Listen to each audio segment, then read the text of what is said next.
Quiero invitarles a abrir sus Biblias en Lucas capítulo 17. La semana pasada comenzamos una serie que llamamos 5 palabras, el Evangelio para la ciudad.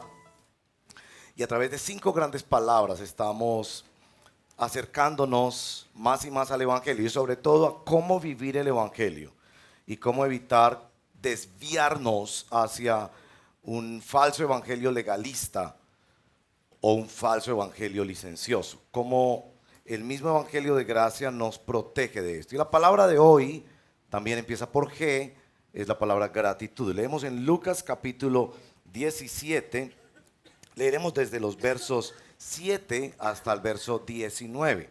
Estén atentos a esta narración que nos trae la palabra del Señor. Lucas 17, verso 7. Supongamos que uno de ustedes tiene un siervo que ha estado arando el campo, cuidando las ovejas. Cuando el siervo regresa del campo, ¿acaso se le dice, ven enseguida a sentarte a la mesa?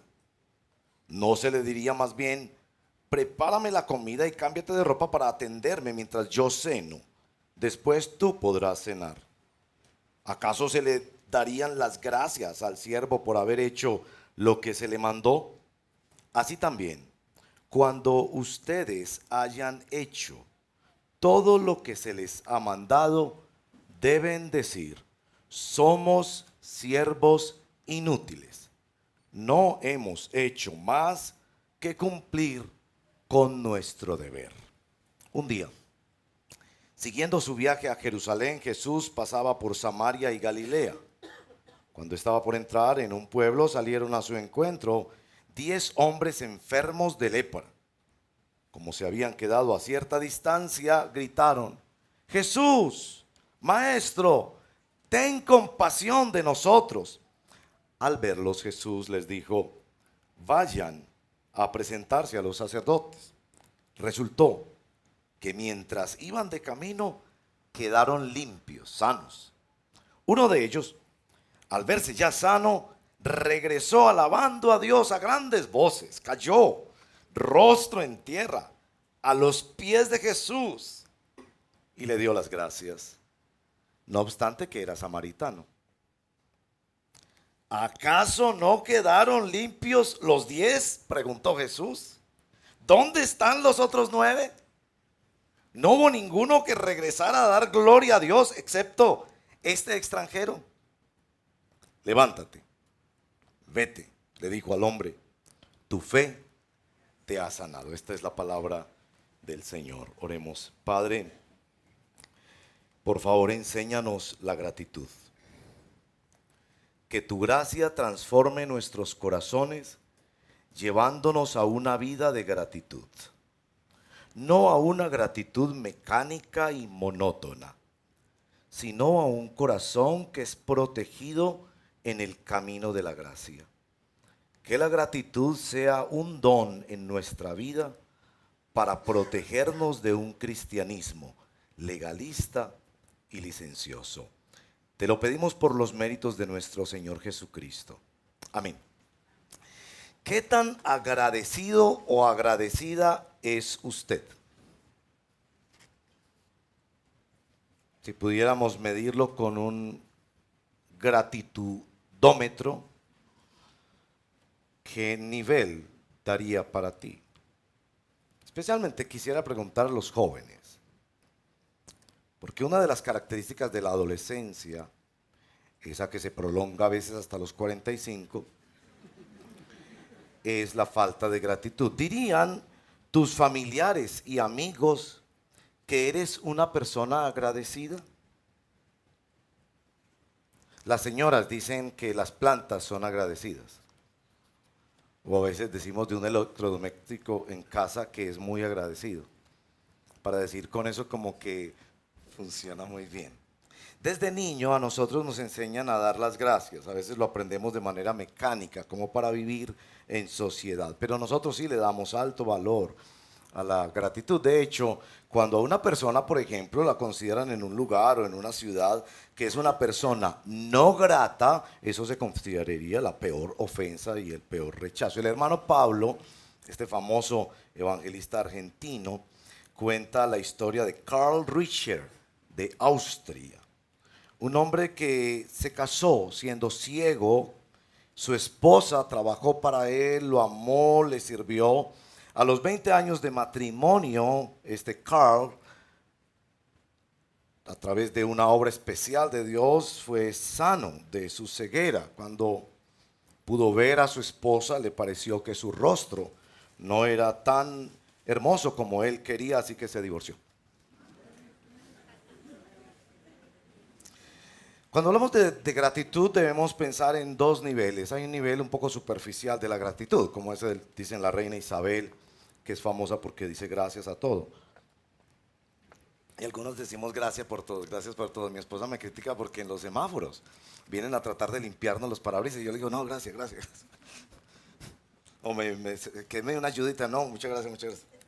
Y está el famoso Pedro Vargas, no sé, pero no es Pedro Vargas el hermano de aquí de la congregación, yo le advertí, sino Pedro Vargas, el famoso tenor mexicano, que era muy conocido por decir, muy agradecido, bueno, eso lo saben los viejitos. Pero hay un nivel más profundo de la gratitud. Es la gratitud que solo se debe a Dios y que es fundamental y que nos mantiene en humildad y que nos protege del falso evangelio. En la narración que acabamos de leer sorprende observar dos demandas de Jesús sobre la gratitud.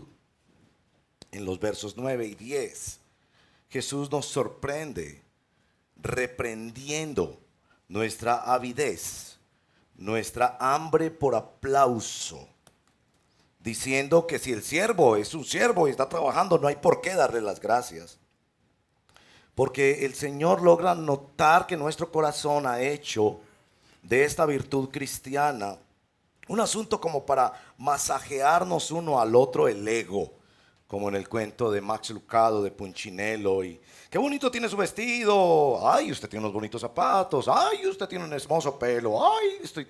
Y esas cosas como que las volvemos y las reducimos a tal punto como los cantantes vallenatos que en medio del vallenato, ustedes han oído, pues sí, escuchan vallenato, que le echan flores a algún político. En estos días eso es muy popular.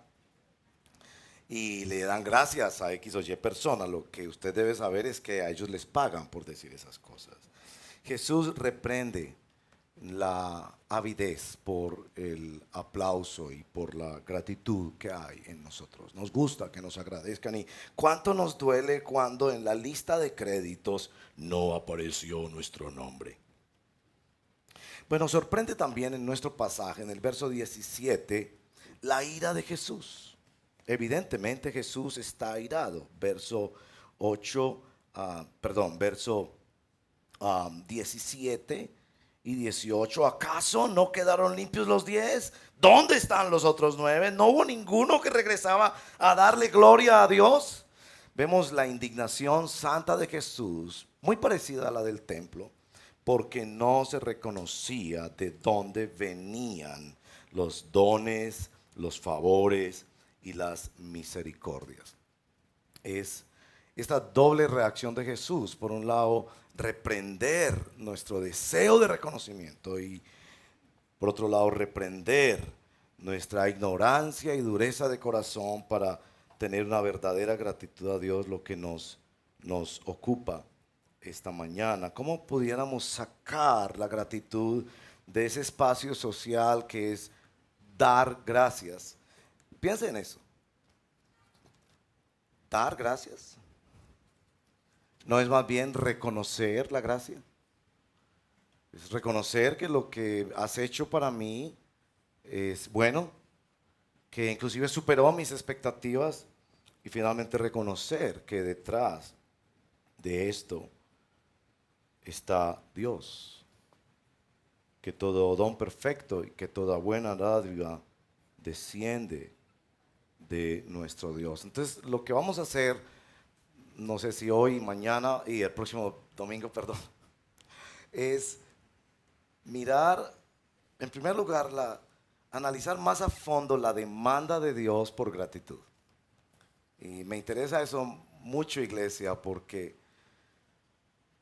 la verdad nosotros somos ingratos. Haríamos mal en pensar que hemos agradecido suficiente al Señor. Y si te pesa darle a Dios en tu tiempo devocional, mientras no te pesa quedarte viendo horas series de Netflix, que es un pecado que yo también cometo. Si te pesa darle ofrendas y diezmos a Dios, pero no te pesa gastar en cosas que a veces no necesitas, pecado que también tengo yo. Si te pesa adorar a Cristo y sencillamente reconocerlo en medio de su pueblo y en medio de tu trabajo y en medio de tu casa y en la calle, pero no te pesa gritar y contarle a todo el mundo que tu equipo favorito de fútbol hizo un tremendo gol y ganó el partido. Pecado que también tengo yo. Entonces concluirás que tú eres absolutamente ingrato. Entonces dejemos que el Señor con su evangelio nos confronte con esta demanda que Él hace aquí de la gratitud. Lo primero que tenemos que decir es que la gratitud es la esencia misma de la adoración. Algunos piensan que la gratitud es solo un poquito de la adoración. Y yo quiero mostrarles que la gratitud es realmente la esencia misma de la adoración. No les puedo mostrar estos textos, les voy a mostrar muchos otros textos, pero es como coger un perfume y echarle agua para que rinda. Y en el momento en que nosotros le ponemos a nuestra adoración algo más que gratitud, nuestra complacencia con la canción muy hermosa, o nuestros sentimientos que se sienten extasiados, en ese momento estamos corrompiendo nuestra adoración, porque esencialmente la gratitud es el reconocimiento de la gracia de Dios manifestada en Cristo Jesús sobre todo, pero presente en nuestras vidas todos los días, cuidándonos, amándonos, guiándonos, aguantándonos, disciplinándonos.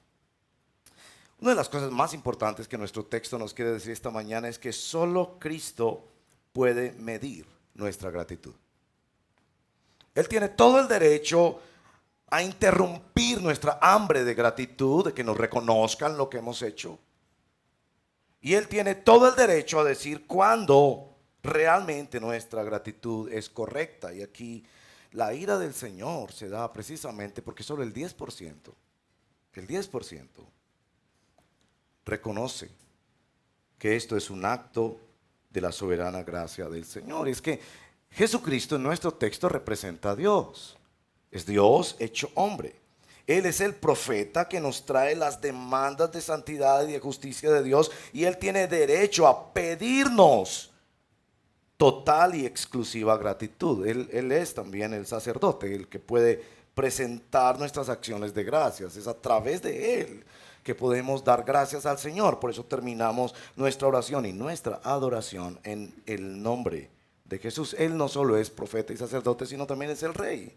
Es el único que puede recibir realmente la gratitud y la adoración de nuestra parte. Les voy a mostrar unos textos en la Escritura y hoy más que nunca quisieran tener su dispositivo encendido en una Biblia o tener una Biblia en sus manos, porque voy a hacer un recorrido por unos 10, 12 pasajes bíblicos para mostrarles unas cosas sobre la gratitud, porque es un gran tema bíblico y porque no vamos a poder vivir bien el Evangelio a menos que entendamos este componente de la gratitud. Somos protegidos del Evangelio legalista y del Evangelio licencioso, falsos evangelios, y de todas sus manifestaciones. Algunos son muy light a propósito.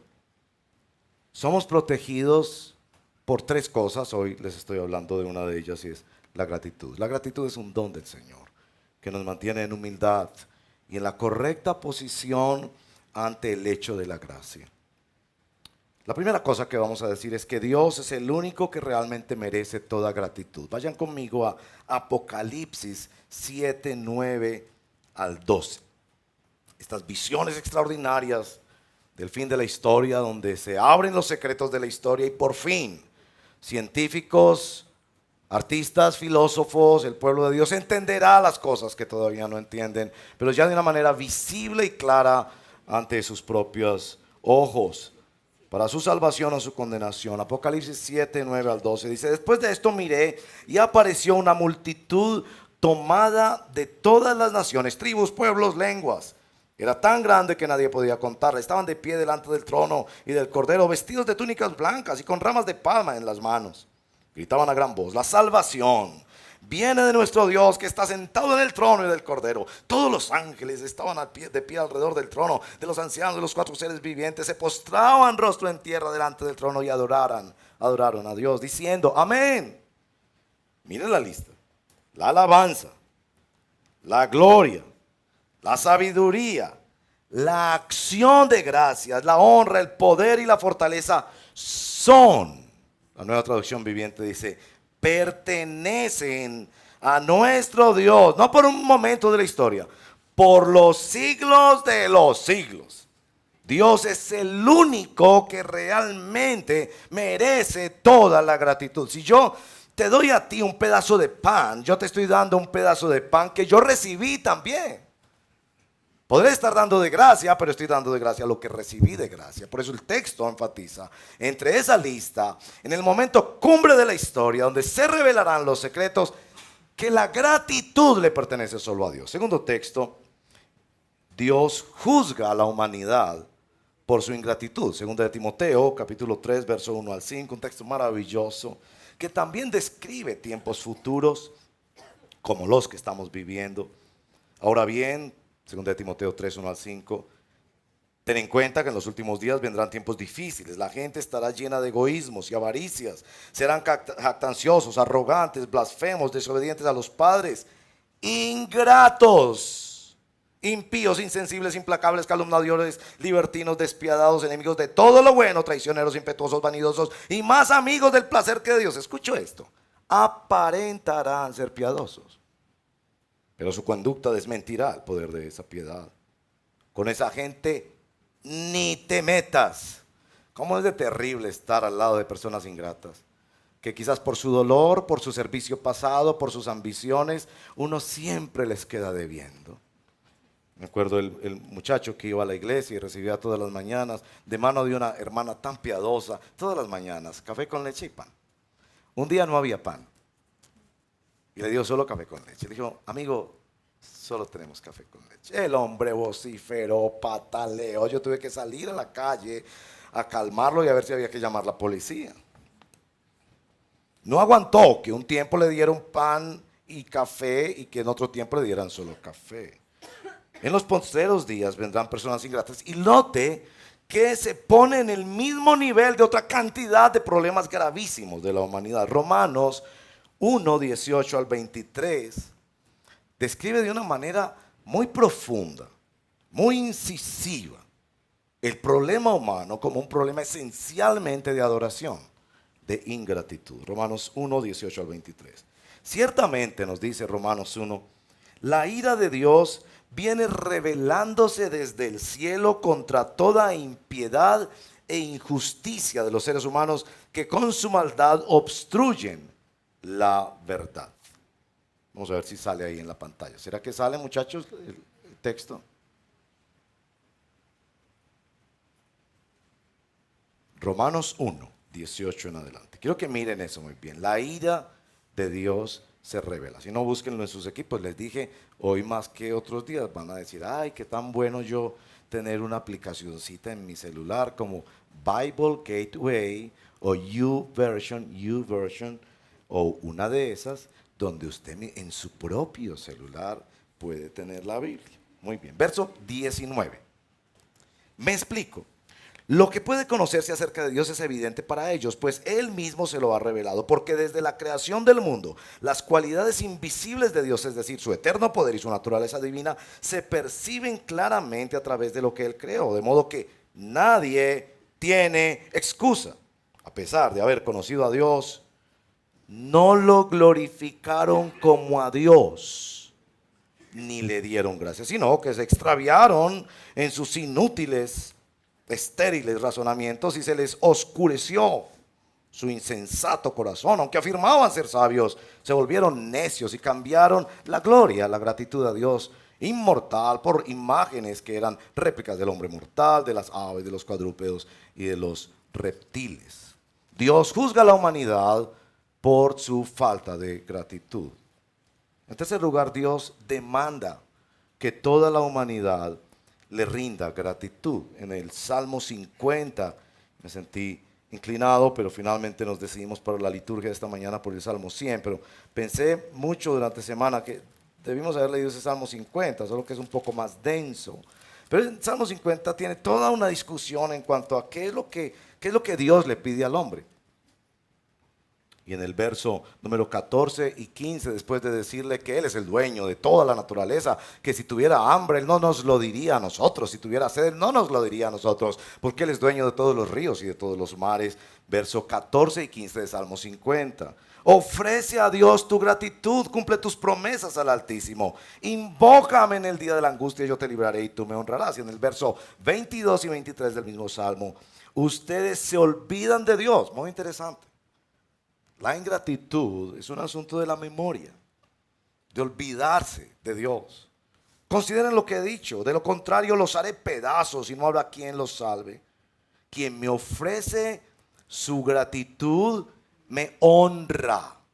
Y estos paralelismos hebreos que ayudan a entender cómo es que opera la gratitud. El que enmienda su conducta, le mostraré mi salvación. Sí, porque nacemos naturalmente ingratos, desconociendo las misericordias de Dios, pero el Evangelio nos lleva a enmendar nuestra conducta. ¿En qué? En acciones de gratitud. En cuarto lugar, Dios demanda que sus hijos demos gratitud en todo. Efesios 5, 19 y 20. Anímense unos a otros con salmos, himnos, canciones espirituales. Canten y alaben al Señor con el corazón, dando siempre gracias a Dios el Padre por todo. Siempre por todo, dando gracias en el nombre del Señor Jesús. Más que eso, en quinto lugar, solo Dios permite que entremos en su presencia con gratitud. El salmo que leíamos en la liturgia de esta mañana, el Salmo 100. Aclamen al Señor, habitantes de toda la tierra. Adoren al Señor con regocijo. Preséntense ante Él con cánticos de júbilo. Reconozcan que el Señor es Dios. Él nos hizo y somos suyos. Somos su pueblo y ovejas de su prado. Entren por sus puertas con acción de gracias. Vengan a sus atrios con himnos de alabanza. Denle gracias. Alaben su nombre. ¿Por qué? Porque el Señor es bueno y su gran amor es eterno y su fidelidad permanece para siempre. El salmo anterior, el Salmo 95, un par de páginas atrás, verso 1 y 2. Cuán bueno es el Señor. Cuán bueno, Señor, es darte gracias y entonar, oh Altísimo, salmos a tu nombre. Proclamar tu gran amor por la mañana y tu fidelidad por la noche. Dios demanda ser adorado y nos dice que solo podemos entrar. Y tal vez ese es tu problema para conocer a Dios. Que tú pretendes que Dios se te revele a ti entrando con una actitud demandante ante Dios. Sigue haciéndolo, pero te indico por la palabra de Dios que no vas por buen camino. Hemos de dar gracias inclusive de las situaciones más difíciles, porque sabemos que en medio de ellas Dios actúa y a través de ellas Dios actúa.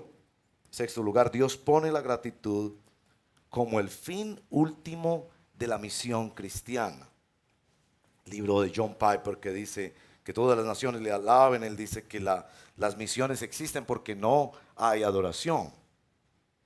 Segunda de Corintios capítulo 4 verso 15, déjenme solo leerle este texto. Todo esto es por el bien de ustedes, para que la gracia que está alcanzando a más y más personas haga abundar la acción de gracias para la gloria de Dios. ¿A qué van a ir Milton y su esposa y su niña a servir en una comunidad de indígenas?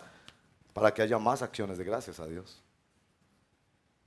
En el mismo epístola de 2 de Corintios, verso 9, capítulo 9, verso 11 y 12. Ustedes serán enriquecidos en todo sentido para que en toda ocasión puedan ser generosos y para que por medio de nosotros la generosidad de ustedes resulte en acciones de gracias a Dios. Y el verso 12, esta ayuda que es un servicio sagrado no solo suple las necesidades de los santos, sino que también redunda en abundantes acciones de gracias a Dios. El objetivo de la misión cristiana es finalmente que más gente se una a la adoración de gratitud a Dios. Nosotros no estamos aquí para crecer una iglesia y crecer un nombre, una institución y que hablen de nosotros, no. Estamos aquí para que más gente dé gracias a Dios. Por último, Dios declara que la misma gratitud debe ser por medio de Jesucristo. Y esto nos regresa un poco a nuestro texto, pero déjenme leerles también Colosenses capítulo 3, verso 17. Y todo lo que hagan de palabra o de obra, háganlo en el nombre del Señor Jesús, dando gracias a Dios el Padre por medio de él. Esto es muy importante porque siempre nuestra adoración y nuestra gratitud estará contaminada de nuestros propios intereses y deseos. Así que necesitamos pedir que sea el Señor Jesucristo quien nos permita presentar gratitud delante de Dios. ¿Cómo les parece leer todos esos textos de la Escritura? Cuando el Señor reacciona en el texto que hemos leído en Lucas 17, diciéndoles no esperen gratitud y enojándose para decir, ¿por qué no hay más gratitud a Dios? Él está tomando el lugar de Dios en la historia y observando que Él tiene todo el derecho a recibir. Él es el dueño de toda la gratitud y las acciones de gracias. Ahora, ¿cómo les pongo yo esto a ustedes como una ilustración? Esta es mi ilustración. Imagínense que Juan me envía a mí un regalo con Pedro. Y Pedro viene y me trae ese regalo a mí. Y resulta que cuando Pedro me trae el regalo, Juan también está presente. Digamos que ese regalo es cualquier cosa, una camisa, por decir algo. Y yo recibo de manos de Pedro la camisa. Y yo le digo a Pedro, oh Pedro, porque como los seres humanos nos alimentamos mucho de la gratitud de los demás. Eso es lo que Jesús quiere reprender. Oh Pedro, gracias por esta camisa. Es la camisa más linda que me han dado, Pedro. Toda mi gratitud, jamás, Pedro, olvidaré que me has dado esta camisa. Pero recuerden que la camisa me la mandó ¿quién? Juan. Y Juan está ahí parado, viendo que yo me desvivo dándole estas acciones de gracias a oh Pedro, qué capacidad de seleccionar camisas la que tienes, de todo mi gusto, diste en el clavo, jamás lo olvidaré, eres el mejor amigo, porque como los seres humanos nos gusta que nos adoren por cualquier cosa. Y si no nos adoran, si no nos dan las gracias, oh problema, si no aparecemos en la lista. Pregunta, ¿cómo se siente Juan? ¿Ustedes se imaginan a Juan mirando la escena y dice, ¿ustedes piensan que Juan piensa que yo soy agradecido? Sí, porque estoy agradeciendo a Pedro. No, porque no estoy reconociendo realmente. Ahora, Pedro, cuando escucha estas alabanzas, oh, qué camisa tan hermosa, tienes un gusto extraordinario, diste en el clavo, nunca. ¿Cómo se siente Pedro? Muy bien, ¿cierto? Porque es que a los seres humanos nos gusta que nos adoren. Oh, que nos soben el ego, oh, qué camisa. Cada palabra que yo le digo a Pedro le llega como un bálsamo, con toda la dulzura, oh, qué tan maravilloso. Pregunta. ¿Está bien que Pedro se sienta así? Pregunta, ¿le ayuda a Pedro sentirse así? No. Pedro debería pararme en mis alabanzas y decirme, perdón, un momento. Yo no soy más que un instrumento para traerte una gracia, un regalo que Juan te mandó. Por favor, no me mires a mí como hicieron los apóstoles cuando vinieron en esos templos paganos a rendirlas. No me mires a mí, mira y adora solo a Dios. Ahora, la demanda de Dios por gratitud es muy importante para nuestra vida cristiana. El hecho de que nosotros siempre dirijamos nuestra gratitud a Dios es muy importante. Pero nuestro texto nos muestra también que el Evangelio trabaja en nosotros a través de la gratitud. Permítanme mostrarles eso. Espero por lo menos introducirlo y explorarlo mucho más en este texto la próxima semana. Para eso, quiero que vamos a otro texto de la Biblia. Entonces, no lo hago así siempre, ¿verdad? Pero hoy era el día de desempolvar y aprender que Hebreos está en el Nuevo Testamento y que los Salmos están pues en la mitad de la Biblia. Y muy bien, ahí vamos aprendiendo a buscar en la Biblia. Hebreos capítulo 12, versos 28 y 29. Mostrarles este texto maravilloso de Hebreos y después tratar de mostrarlo en la vida de este hombre que vino al Señor Jesús a dar las gracias. Porque la escena se nos pinta con muchos elementos que muestran el poder de la gracia de Dios desatando la gratitud del cristiano y protegiéndolo de vivir un falso evangelio. Pero es necesario que les muestre esto en Hebreos porque es muy muy importante sobre el tema de la gratitud. Hebreos capítulo 12, verso 28 y 29, pero vamos a leer después en el capítulo 13, verso 1 al 6. 12, 28 y 29. Así que nosotros, viene después de una larga explicación de la grandeza de lo que hemos recibido en Cristo. Así que nosotros que estamos recibiendo un reino inconmovible, seamos ¿qué? Agradecidos. Punto. Inspirados por esa gratitud, adoremos a Dios. La Reina Valera dice, sirvamos a Dios como a Él le agrada, porque está aclarando que es posible servir a Dios en formas que a Él no le agradan. Con temor reverente, porque nuestro Dios es fuego consumidor. Hasta ahí noten que el reino inconmovible que hemos recibido de nuestro Dios se debe vivir en la gratitud. Y que esa gratitud nos moviliza para que sirvamos a Dios. Y por eso en el capítulo 13, la Biblia no fue escrita con esos números, un texto de corrido. Empieza a hablar de unos aspectos de la vida cristiana que no se pueden vivir bien a menos que entendamos la lógica de la gratitud en nuestras vidas.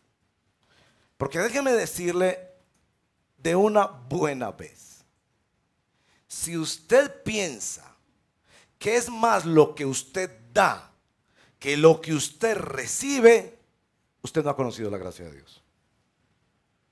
Y ese es el problema número uno en las relaciones interpersonales. El esposo está ahí sentado pensando que como él trabaja, que como ella echa tanta cantaleta y él se la ha aguantado tantos años, él ha sufrido más, él ha dado más, él es más bello, él es más dadivoso, él es más paciente que la esposa. Y eso destruye las relaciones personales.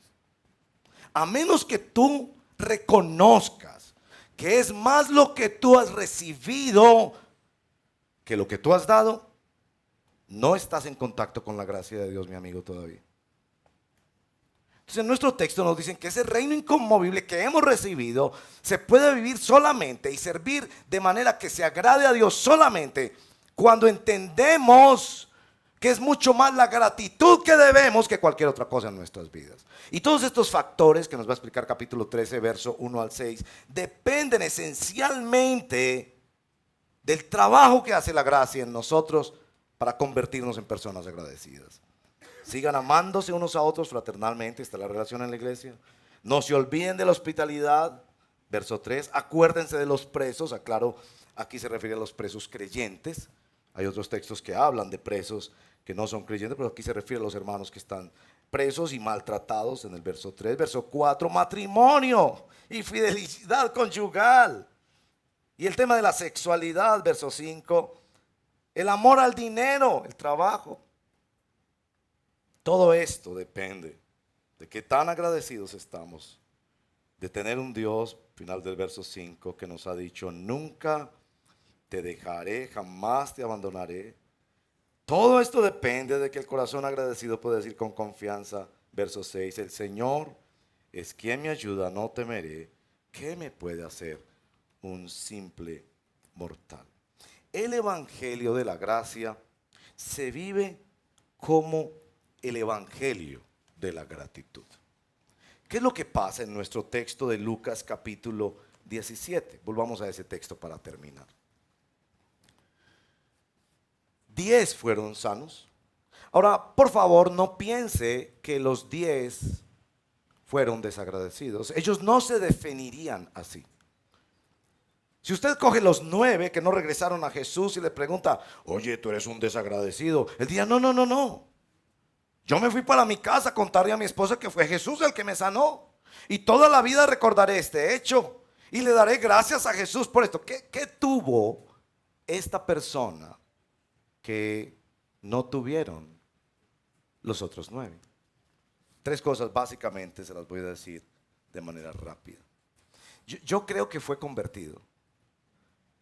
Algo se quebró en él. Si usted analiza la escena, el leproso era una persona que había sido rechazada por su familia, por su sociedad. Seguramente por años ya habían construido como una comunidad de leprosos, como alguna vez existió en Colombia. Entiendo que todavía hay algo de eso.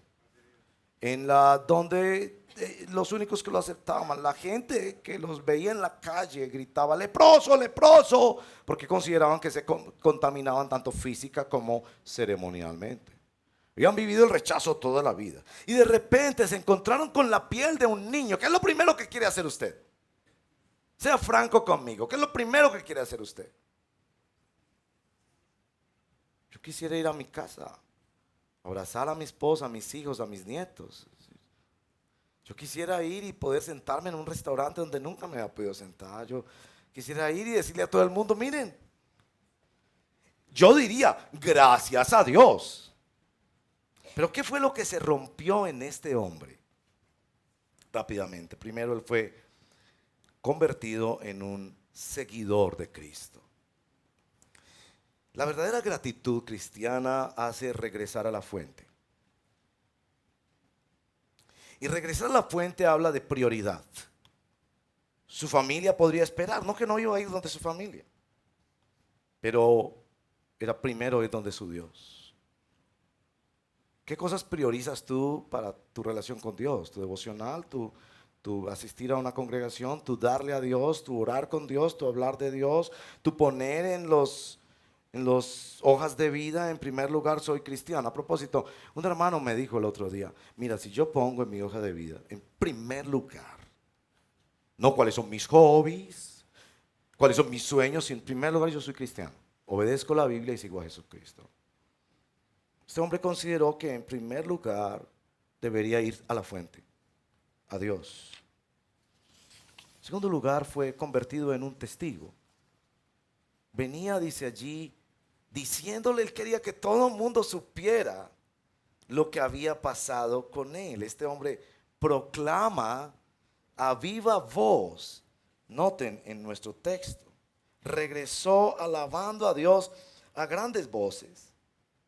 Este hombre fue convertido en un testigo de Jesucristo. Hermanos y hermanas, nosotros no somos más que testigos de Jesucristo. Yo creo que todos tenemos un gusanito con respecto a nuestro testimonio y nos gustaría contar grandes testimonios, pero hay tanta contaminación en nuestra adoración que muchas veces mientras contamos nuestro testimonio, yo era así, yo era asá, yo era asá, no estamos dándole tanto la gloria a Dios, sino la gloria que nosotros hicimos, fuimos, entendimos, conocimos.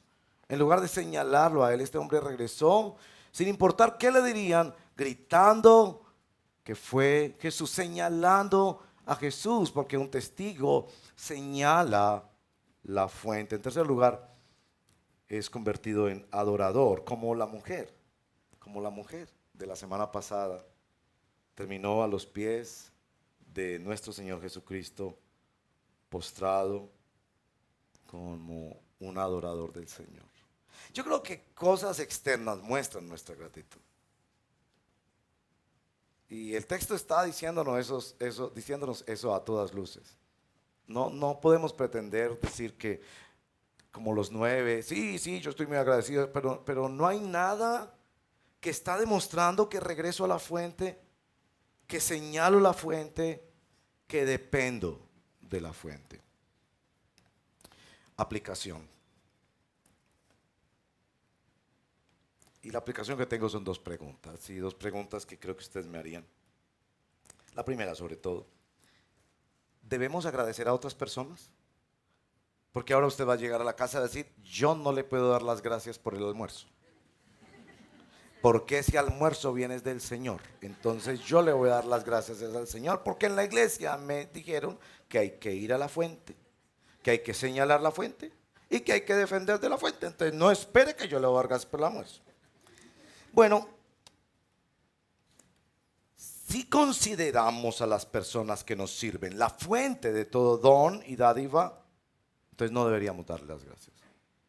Pero sí deberíamos darle las gracias en tanto vemos al otro como un instrumento de Dios para bendecirlo. De hecho, creo que deberíamos cambiar nuestra expresión. Y en lugar de decirle, mamá, gracias por ese almuerzo, decirle, mamá, yo le doy gracias a Dios por tu vida, que te usa para bendecirme a mí. ¿Suena? La segunda pregunta, sí es un poco largo, yo sé. Pero el problema es que somos manipulados, extraviados y caemos en idolatría cuando pensamos que la fuente es mi esposa, que la fuente es mi empresa, que la fuente es el banco. Y es eso lo que nos corrige en el camino de la gracia. La segunda pregunta, ¿cómo la gratitud nos guarda en el Evangelio de la Gracia? Rápidamente. Nos mantiene humildes. Nos mantiene reconociendo que es más lo que hemos recibido que todo lo que podamos dar, porque hay gente que vive del pasado. Yo hace 10 años serví 3 tintos y espero que toda la vida me den gracias por eso. La gratitud nos mantiene humildes, reconociendo que diariamente es más lo que recibimos que lo que damos. Nos mantiene mirando al Señor, señalando al Señor y dependiendo del Señor. Y nos obliga a ver nuestra salvación como el don más perfecto y sublime de la gracia. Si a mí me perdonaron un infierno, yo puedo perdonar a otros. Si a mí me han tenido paciencia en el camino de la santificación, yo puedo tener paciencia con otros. Oremos para terminar.